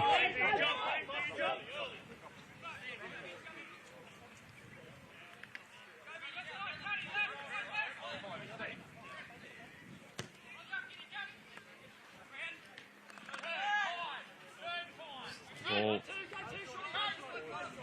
Ben Hay. Race it across the ground for Dane Greentree. Teed up Luke Remington, second of the afternoon a few moments ago. Wheelhouse. To the back, and that would have hurt. Scott Smith had that thud. Daniel Bird pounces on the opportunity. Goes wide for Goodchild. Since he's going to be the key for Olympic this afternoon, this one. For them to get back in the match. Remington off the back of his heel, was it? And sit back up for Swancott. We've got a score update. Scott Smith has gone behind the goal here. He's just given himself a bit of a spray. So the Newcastle Jets Youth leading Adamstown 1-0 at Adamstown Oval. And Pascal was saying during the week, he thought the Jets could have scored a few more against him last week. This is Ben Hay swerving in side and out. A couple of Olympic defenders. Just going back to the Jets Youth. Yeah, I think they're going to rocket up the ladder in the back half of the season, much like they did last year. Just feel they're on a bit of a roll. Leroy Jennings. Tom Waller not too far away for Lambton. Yeah, and leading on from last week's game, I thought Lambton did look fatigued and tired in the first half of this game. They weren't shutting the ball down, and I think... Rulebait. It's a double change for Olympic. So Daniel Bird off. And Scott Smith as well. And it's great to see Reece Cooper back. For me, he's one of the best number 10s in the league, and unfortunately he got injured in the first game of the season. So it's good to see him back for the second half of the season, and I hope he does well. And I think they've missed Reece Cooper this year, Hamilton. Definitely. They've missed him a lot. So Daniel Bird, and we've got two. The Jets Youth are up 2-0 all of a sudden. Here's Goodchild. Well, almost as quickly as scoring. Here's Reece Cooper. Swerving, he gets cut down immediately. Welcome back to the NPL. And that's the thing about Reece Cooper. He likes to take players on, especially in tight areas. He's very good at, and he can score goals. He's a great addition for Hamilton, getting him back for the second part of the year. Scored the winner for Olympic in the 2015 semi-final here at Arthur Eden Oval. Sprinted from halfway to score. It's Cody Lucas towards Goodchild, headed off the line potentially. Swan back across the face, and then Griffiths gets his head through it. Brown to Greentree. Got some pace, sends Remington away. And again, see how they're playing the ball forward nice and quick? They weren't doing that in the first half. They're trying, obviously Hamilton's, and Joel Grinnell's actually agreeing. Yeah, Joel Grinnell used to be a decent player back in the day. And now Joel Grinnell's saying his halftime talks sprung him into gear in the second half. There you go. But that, like I was saying, like they're playing the ball forward quicker, where they weren't doing that in the first half, and that's putting a bit of pressure on the Hamilton's defence. And they're a bit lean because they're getting numbers forward. So Tom Davies chips this one forward. Saying about change for Lambton. Here's Cody Lucas. Back for Good Child. Good Child. Takes them on. Cuts it in towards the middle. Again, Lambton with the clearance away. Hang on a second. I have no idea what's happening at Adamstown. What's going on at Adamstown? It's similar to here. It's just moving east. The goal scoring. 3-0 Jets Youth over Adamstown. They put 3 goals in what? 3 minutes. 3 minutes or something. Kane Good Child. That's Now unbelievable. wide for Reece Cooper. And Cooper towards the back post. Swan's almost there. Great ball in by Cooper. Swan unlucky not to finish that. Now, wouldn't you love Olympic to score here and let the momentum go back the other way and set up a grandstand finish? Here's Brad Swancott. Still 25 to go, so there's still We a lot got- of football. 3-1, yeah. I'll tell you what, that's the thing. I just wonder, the Olympic can score here. 3-1. 3-1 here. If they can grab another one, if they can grab one back, Olympic, oh, I'll tell you what, just been toing and froing this afternoon. It's a good job with the flick on to Sean Pratt. Good child after it, but Odell, it's a boot in. Odell's been solid as well. He's made a few crucial tackles. He made a crucial tackle on Sean Pratt in the first half in the box. For me, he's been very good for Lambton. Nathan Verity coming to the touchline. He's about to go on for a green tree. It's the inside info. Gary. He's always got inside info. There you go. Okay. 65th, 66th and 68th minute. Just repeating the Jets Youth 3-0 up over Adamstown. They're the goal scoring minutes for them. So 3 and 3. I'll tell you what, I told Pete McGuinness to use the Smudges security shield this week. He needed it, didn't he? He needed it. I told him, he wouldn't believe me. Here's Marcus Duncan. Chipping forward. We're talking about Reece Cooper and how Olympic have missed him so much. You know, you've got the guile and strength of Goodchild and Smith up front, and you've got Speedy Cooper in the midfield, and that's just the link they've probably missed until maybe Sean Pratt has come into the side the last couple of weeks. Yeah, that's right. I'm looking forward to the comment. Oh, Lambton takes them on again, and Kyle Hodges puts his boot through it. I'm really looking forward to the way the combination of Sean Pratt and Reece Cooper. It'll be interesting to see how Bolch transforms his side because they're both attacking players. So Here it is, Dane Greentree off, and Cody Carroll. So we've got Leroy Jennings. So these are the goal scorers for the Jets Youth. 3-0, we've got Leroy Jennings and Cody Carroll. Just finding out a third goal scorer. Luke Remington down in the middle of the park here. It's not good for the Jaffas. He's had some injury concerns this season. yeah, he's been in and out of the side this season due to his injuries, unfortunately for Remo. So have they made the change? We've only made the one, so Greentree's come off. And looks like Tommy Waller is warming up on the sideline here and getting changed. He's taken the bib off for the second time. Took it off before. Had to put it back on, and now he is going to go on this time. He's been busy, Luke Remington, today. Scored a goal. Remington, yeah, he's come off now, so Doesn't look good. not good at all for Lambton. 2 goals this afternoon. And the thing is, they've got a big clash next week against Edgeworth. Huge match Yeah, next that's the match of Sunday. the round, isn't it? Next Sunday at Jack McLaughlin Oval. They beat them in round 2, 2-1. I think they're hoping to have Michael Kenarowski back, so that's a bonus for them. I'm sure where Rich Marpoo's up to with his injury. Yeah, those 2 will probably be close next week. And then they've got to play Edgeworth in the FFA Cup. So some huge battles for Lambton in the coming weeks. So it'll be 2 times against each other in a week. It's Tom Davies. Played at the same stage of the season last year, and Edgeworth put about 6 on them, I think. This one cut in towards the middle, and Swancott goes down.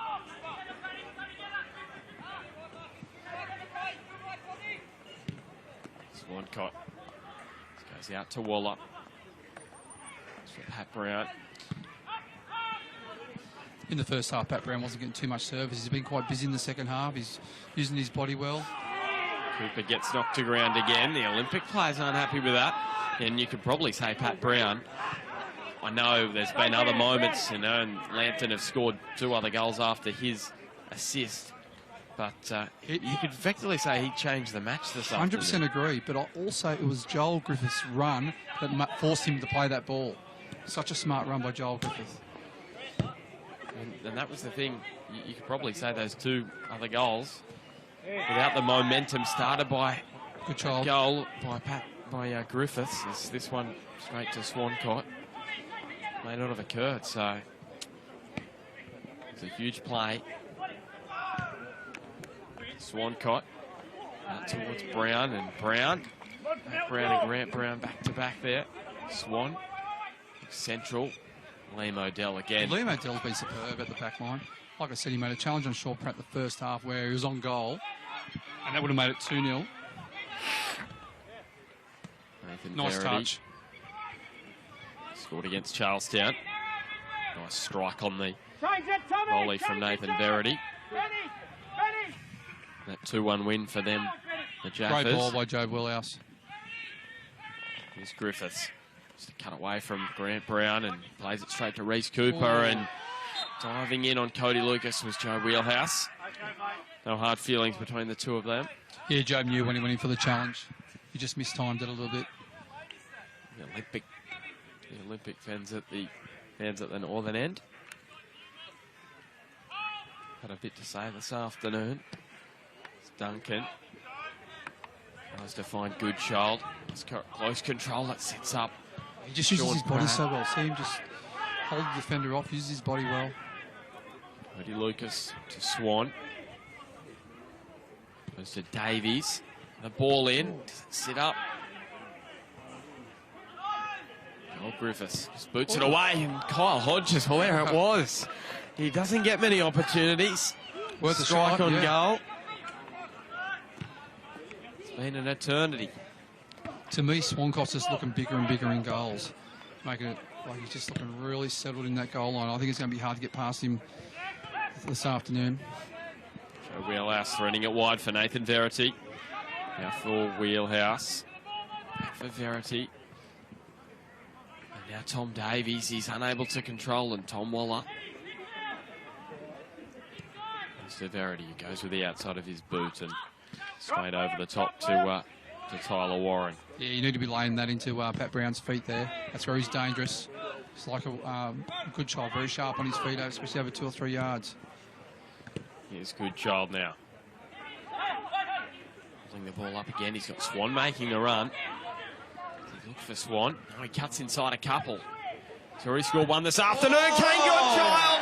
It's a Goodchild special, and Olympic are right back in this one. What a strike. You know, the other thing is he took it nice and early. And you know what? The Lambton defenders just stayed off him. What a strike by Goodchild. Didn't the game need that, Smudge? Yeah, oh, definitely. And just around the grounds, Valentine. Valentine, they lead 2-1 against Charlestown. The goals are raining in this afternoon. It's 3-0. The Jets scored 3 in 3 against Adamstown. They lead 3-0, and it's 3-2 here. Is there a route back in the match for Olympic now as Kane Goodchild? Jalen Brown with a goal for Valentine. As Tom Davies gets wrestled to ground. And you could probably say that I'm wrong here, Smudge, but you don't see Kane Goodchild score many goals from that kind of distance, do you? A lot of his goals are, you know, within that 6-yard That's right. area. Yeah, that's right. But what happened was the Lambton defence just sat off him. He did really well to beat his defender early on. They backtrack, and then he took the ball early. Normally he runs at players there and tries to go through them, but he just took it nice and early. Beautiful, curled it beautiful around the top right-hand corner. And you could say it was a commentator's because you were saying Swancott's looking bigger and bigger in goals. I just said and that. then he's dipped one in. Well, I actually just said that's a classic. Oh. Brad Swancott. So still no, what, 11 minutes to go here, so... Plenty of time.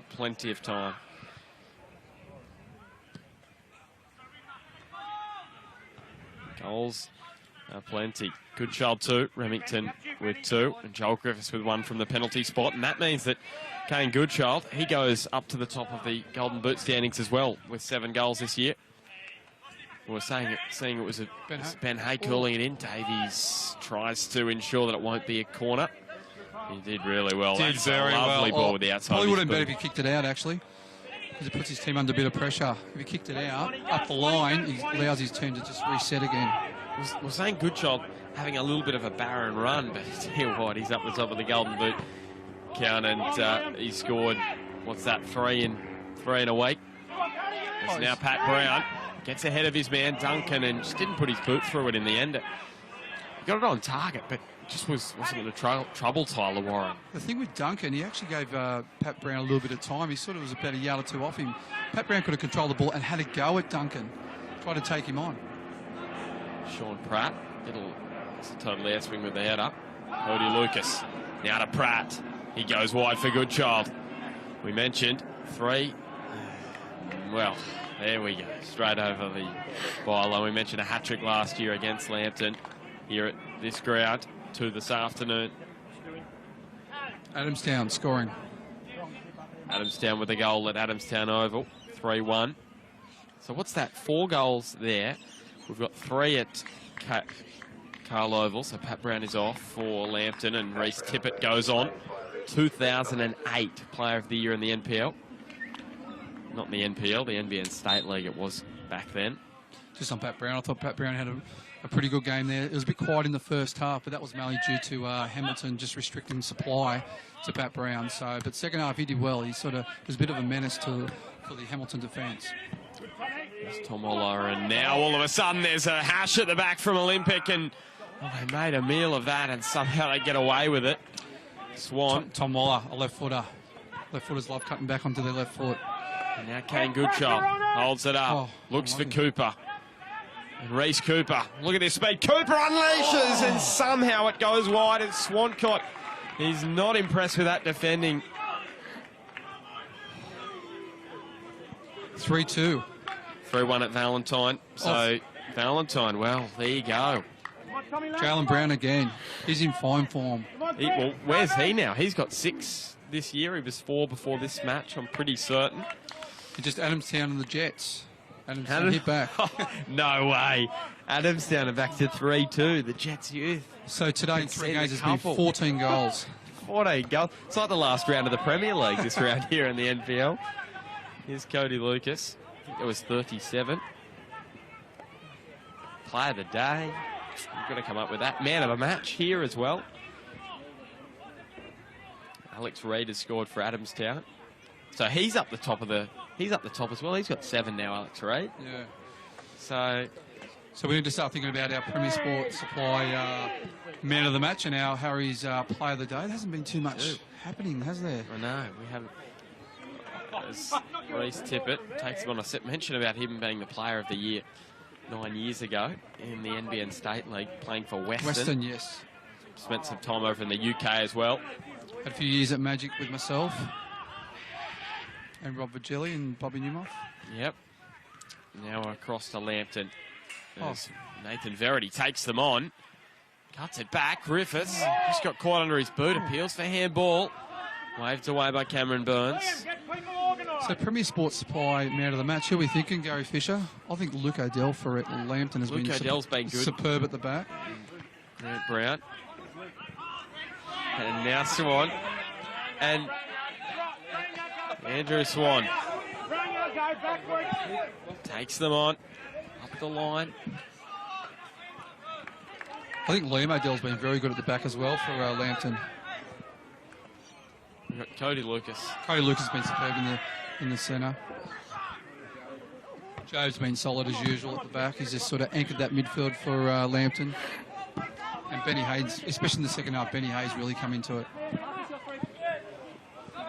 In saying that, Kane Goodchild scored 2 goals. Great finish. And he's been a menace to the Lambton defence in the second half. It's Tom Waller. Away from Duncan. He's just taken a clip off Grant Brown and over for the throw. So young Liam O'Dell, you've got Cody Lucas as well. Been good.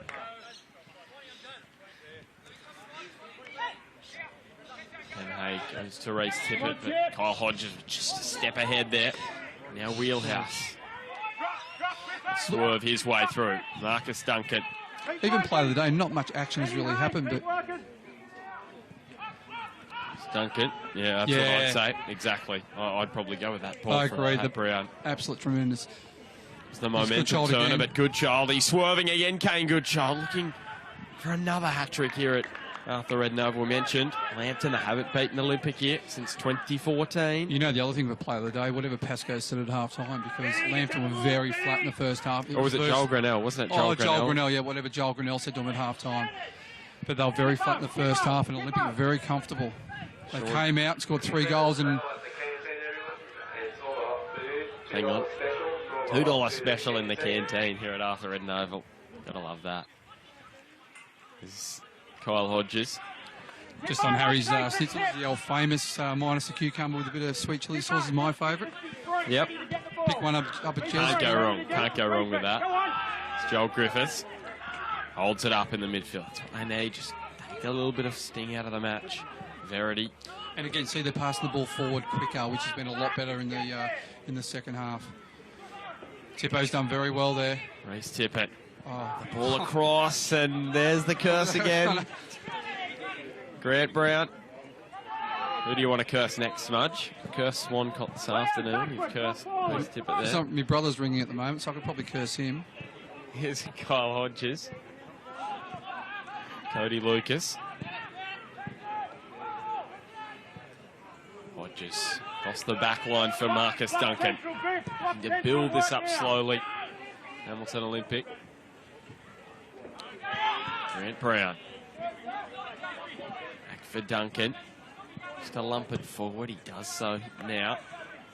Chips it to Goodchild onto his chest, and as he always does, Kane Goodchild, he holds it up, and then the free kick is given to Olympic. But from that kind of range, Olympic, with the loss of Simon Mooney, they haven't had someone that can really strike a ball well from that position. I think last week Sean Pratt got it. Looks like Sean Pratt's getting the ball at the moment. We saw Sean Pratt strike them well from out on the angle, but from sort of in front of goal. And from this angle, you wouldn't mind a nice left footer for me. I don't think they have that with, you know, a Luke Virgili style play with that left boot on the free kick. So it's going to be Sean Pratt again. Well, why not? He's hit the post 3 times this afternoon, 2 from free kicks. You need to get this perfect, as a right foot, you need to get this perfect round the wall in that top right-hand corner. Playing his second NPL match for Hamilton Olympic. Yet to score. Here he is. Sean Pratt tips it in off the bar. Make it 4 times. Make it 4 times. My God. Has anyone hit the post on more occasion than Sean Pratt this afternoon? I've never seen someone hit the post 4 times in a game. 3 times off free kicks. Yeah. 3 times off free kicks. The other one just on the edge of the box. Here's Verity. Almost gets cut down. The advantage played for Hamilton. This would be a hammer blow if Tom Waller was able to tee up Reese Tippett. He well can't defended. get his boot to it.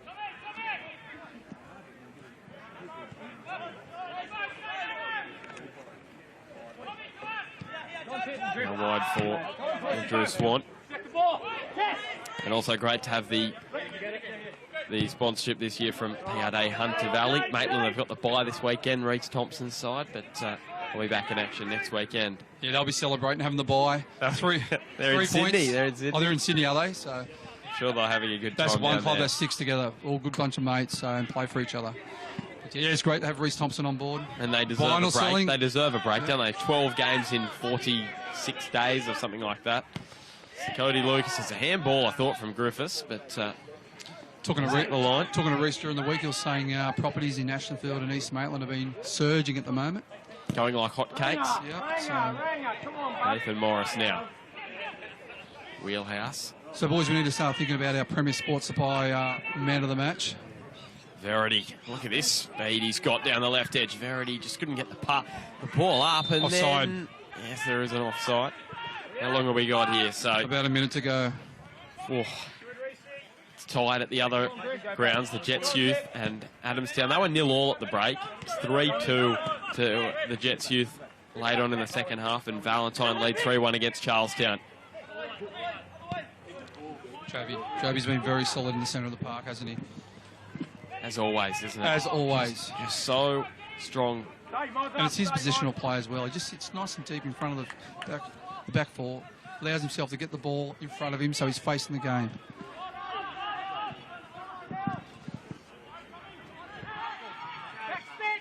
Tom Waller calls for Griffiths to bear the back stick, and unlucky. Pass was a little too heavy, and Cal Griffiths slipped over in the process as well. So, Lucas. So just on our Harry Snitty player of the day, I think we're going to have to go with Pat Brown. Do you agree? Yes, yep, player of the day. Player of the day, because if it wasn't for Pat Brown, he's the one who kick-started. Turned the match around. Yeah, turned the match around for Lambton. And a free kick for Olympic here. Just on that, I think he needs to share it with Joel Griffiths, because he made the run, forcing the ball for Pat Brown. So there's a bit of a gap now in the ladder, on the live ladder, as Tom Cox will come on.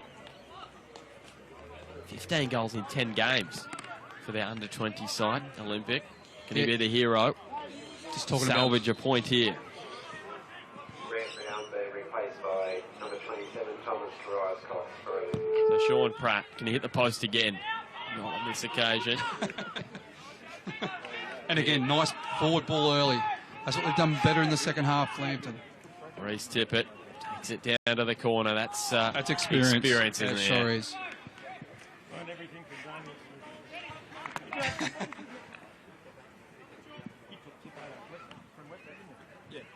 Yeah, I pinched him from Western, yeah.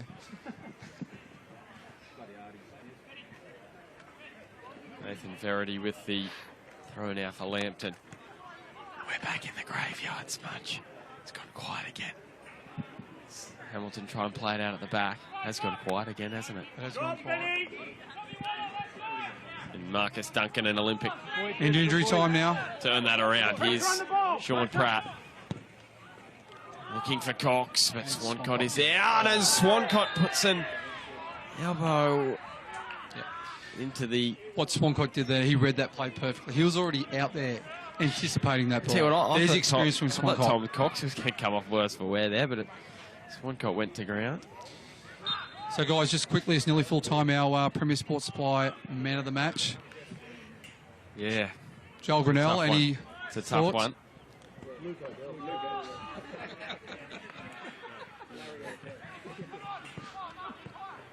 So Lambton with the throw now. So for me, obviously looking at the Lambton side, Joe Willis has been a standout, and same with Liam I think you're going to O'Dell. go with Liam O'Dell, yeah. I think he's been rock solid today. He made that crucial tackle on Sean Pratt in the first half, which would have made it 2-0. Your thoughts, Gary? You agreeing, or you lean towards Job? Nathan Verity down in the corner. Joe Wheelhouse wins a lot of man of the match awards. That's what I want to lean towards. I think with Joe, we expect that, don't we? There's not too long left now. Right, Benny, just get central, mate. And Cameron Byrne says that will do us. The Jaffas, they go back to the top of the NPL Northern New South Wales, momentarily at least, until Edgeworth take on Broadmeadow Magic tomorrow. Second time this season. It's been a strong second half from the Lambton Jaffas. 3 goals in the second half on both of those. They've won 3-2 in round 1 and in round 12. Hamilton lose for the first time in 6 matches in the NPL and continue their up and down form this season. And they were unable to win back-to-back matches this afternoon for the first time since April. They haven't won back-to-back since April this year. Next weekend doesn't get any easier for Lambton. They take on Edgeworth, and Hamilton, they'll look to get back to their winning ways with a match against Adamstown. Yeah, that was a game of 2 halves, wasn't it? Hamilton were very dominant in the first half, only leading 1-0 at the break. But whatever Pascoe said at halftime, they came out ready to go. And overall, over the course of the game, it was probably a fairly even game. And Smudge, if you just want to grab our man of the match and Premier Sports Supplies player of the day, we'll grab them over. I'll just run through the ladder as it stands at the moment. So Lambton Jaffas, they're up the top on 23 points after the win this afternoon. Valentine in second on 22. They got the job done this afternoon, 3-1 against Charlestown. Edgeworth in third. They play Broadmeadow Magic tomorrow. Hamilton Olympic back in fourth. They will remain there. They can't be overtaken by Maitland. They have the bye. Maitland are only 2 points behind Hamilton Olympic at the moment, so potentially there could be a chance for Maitland. Yep. So we're going to go in for the song in just a sec. Edgeworth in third on 21. Olympic back in 18, as I mentioned. So Maitland in fifth on 16. Lake Macquarie in sixth spot. Yeah. Lake Macquarie, 13 points in sixth spot. Broadmeadow, they play tomorrow, as do Lake Macquarie. Broadmeadow up against Edgeworth tomorrow. They're in seventh spot on 12. Charlestown, the loss this afternoon. They will remain in eighth. The Jets Youth up to 9 points with a win. With their win against Adamstown, and Adamstown stay back in 11th. Western in 10th spot on the ladder. So some big score lines this afternoon. Adamstown 3-2 over Adamstown. I should say the Jets Youth 3-2 over Adamstown. 5 goals there in the second half.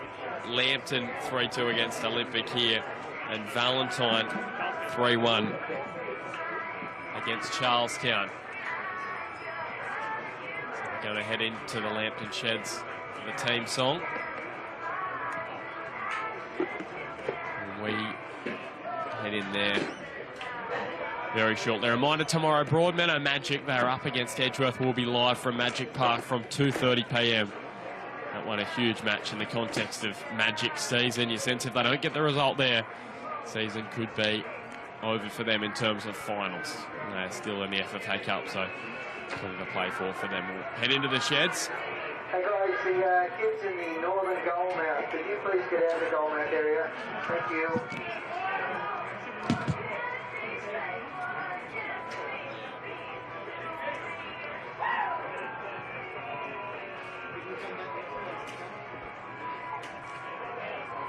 Okay, boys, go on.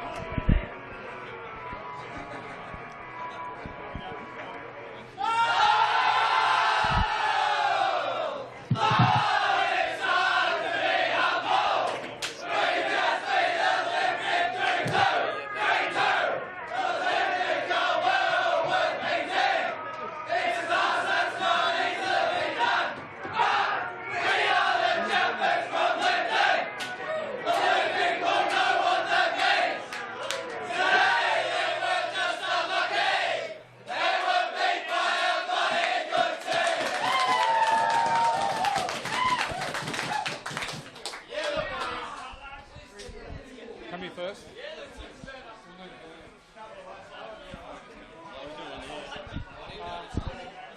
you want to go in or out? Out. Come out, we'll go out, Do you want to come to it? And William, come. Hey, Rich. Come on, this way. Oh, sorry, we're on, are we?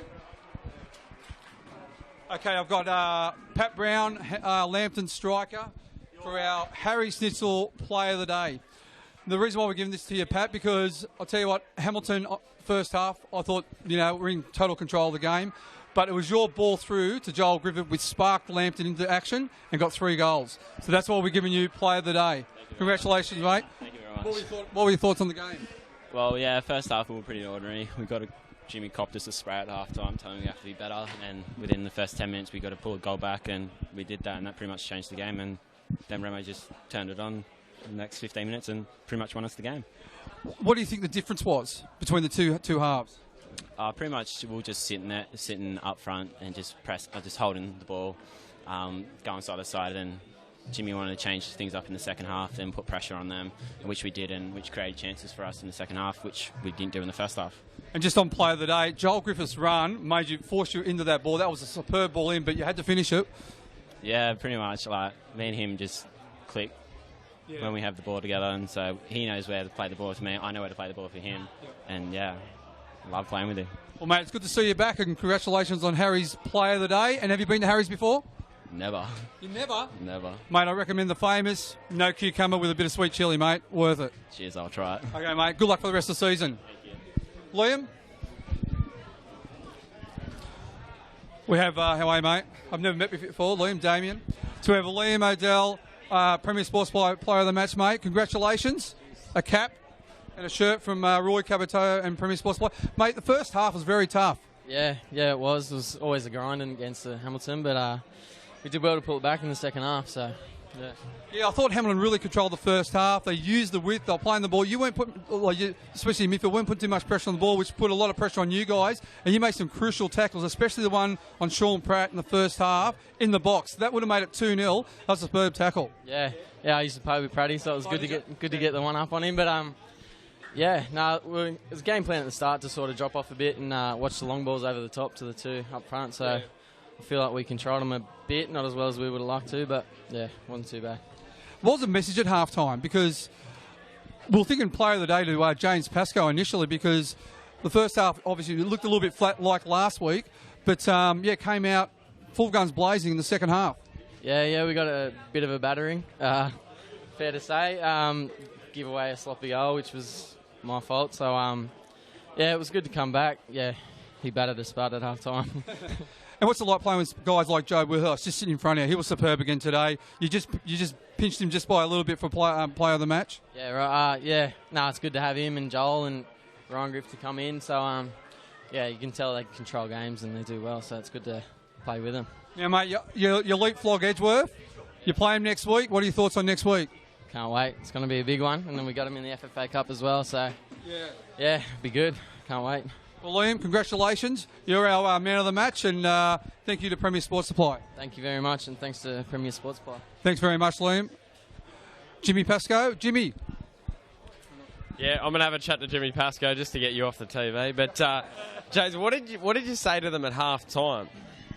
Look, it's one of those things. We didn't really start with the football. All right?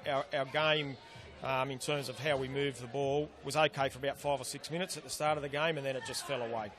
And it fell away, and as it falls away, rather, it forces us to defend in a way that you don't necessarily like to, but you have to against Olympic. You have to be deep against Olympic. You have to take space away for Goodchild and Smith to attack.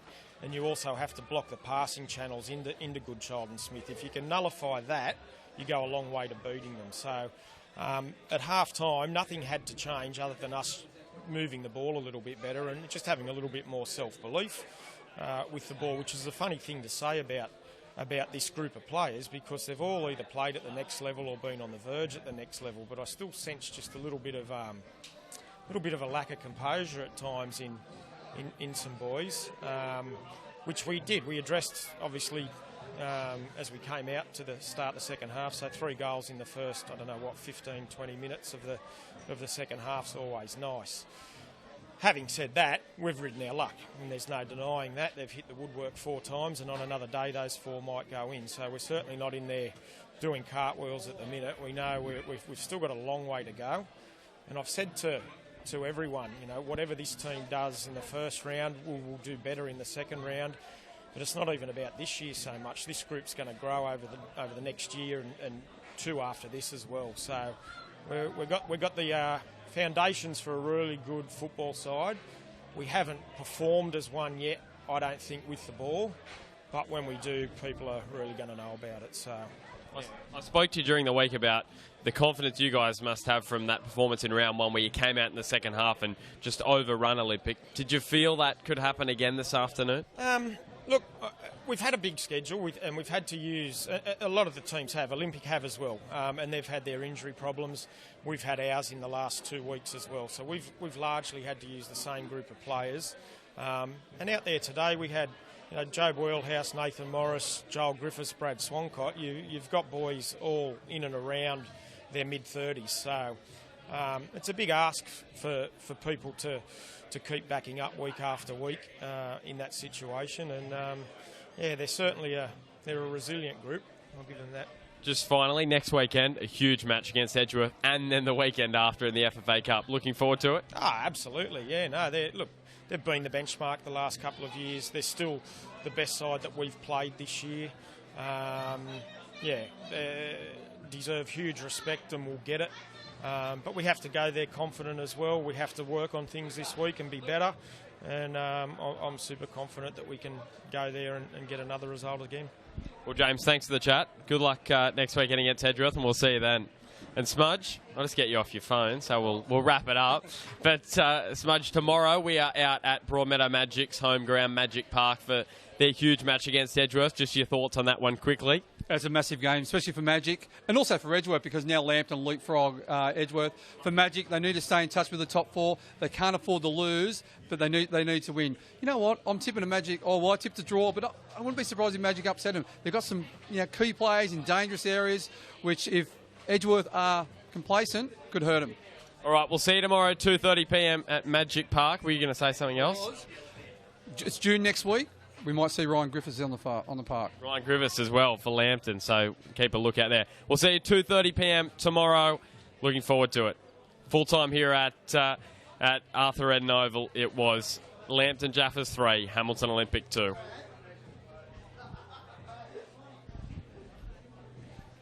Almost forgot my sign off there. Did you have fun holding the camera?